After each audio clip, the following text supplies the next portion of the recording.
So I don't know if this goes against the grain at all, but I imagine it does a little bit. I actually think both Atleti, Chelsea, and Real Madrid, Atalanta are both far from over. And so here's one thing. First of all, at the Atalanta Real Madrid game is this very, very weird game, which we'll talk about. But the too long, the too long didn't read, or the short summary of that game, which we'll get into later in this podcast anyway. But that game completely changed after 17 minutes with a red card, and everything changed for both teams. And I think the second leg will be a much more dangerous Atalanta than we saw in the first leg. And Casemiro is going to miss that game. We'll get into that. The Atleti Chelsea game. So I think that we'll also see a different Atleti against Chelsea in the second leg. And I guess I'm kind of, in a way, as much as I love La Liga, in a way I'm excited that Atleti lost this game. And the reason I say that is because anytime Atletico are forced to chase a game and to actually attack, they go from being this boring thing that no one wants to see and that's something that's really exciting. And the other interesting storyline from this is that Simeone has kind of, in these big games, the six-man backline thing doesn't really work as well. Like we saw it against Sevilla, he had to change it at halftime, and then it worked in the second half when he changed it. And I don't know if he goes like this again at Stamford Bridge, but it's interesting also when you look at his lineup against Chelsea, the players on the field, it was a very attacking-minded thing, right? But it's not just about the players, it's about how you play. So we didn't really get to see much from Marcos Llorente or João Felix. I actually think that you missed Carrasco in a game like this because he brings you a little bit of fight and bark and two-way presence. I think he would have helped. Yeah. And I don't really think Chelsea were that good. No. And also it took a Hermoso really bad giveaway and a Giroud ridiculous finish to actually make this into a 1-0. So I mean I don't know. I thought Chelsea. I don't think Chelsea were that good. Now I just think that it's going to be different in both games in the second leg, and I think that Atletico. For some reason, I always thought in my memory tells me that Atletico lost the first game against Liverpool and then came back. They didn't. They had actually won that game. I'd forgotten. It seemed like a comeback because I think they were down in the second leg. But I definitely don't think they are that far off from going to Chelsea and winning. And if they win that basically by any scoreline, they're going through. So the thing is, I need to see, and I know far too little from Chelsea. Again, I'll be bluntly honest, to know whether how good or bad, for that matter, their defense is, and will they allow Atletico the opportunities to score twice? Because effectively, that's what they'll have to do, right? I mean, a 2-0 will obviously put them through. The likes of Giroud, obviously, he's a legend. He's a veteran. Let's put it that way.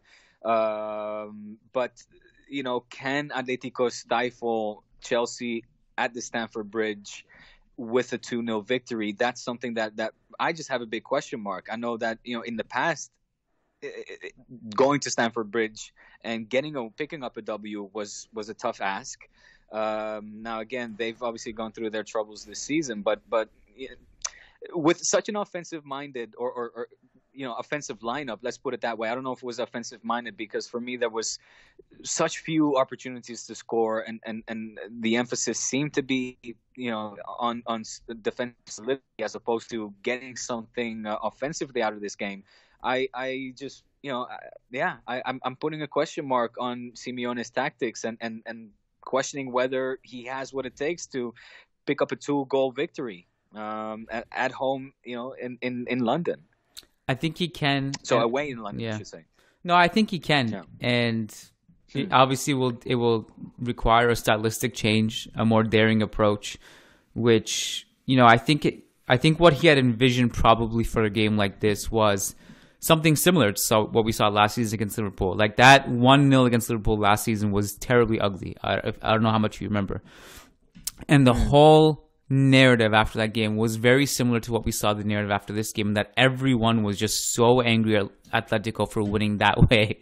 And everyone who like watches La Liga every day is like, yeah, what did you expect? Is this your first time watching this team play?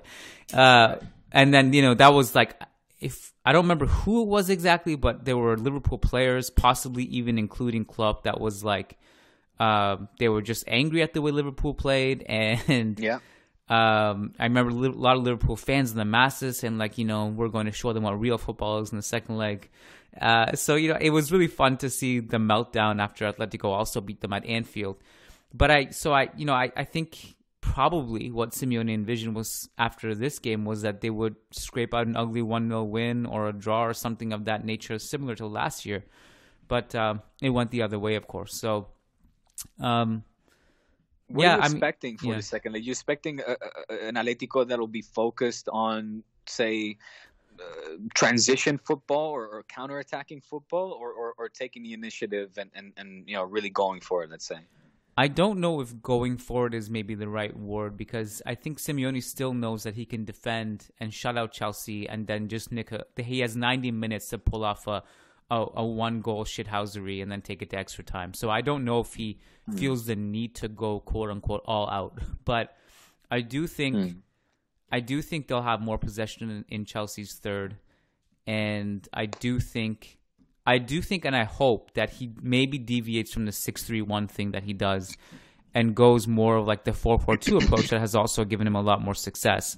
So that's kind of where I stand. Again, the 6-3-1 thing hasn't worked in big games this season.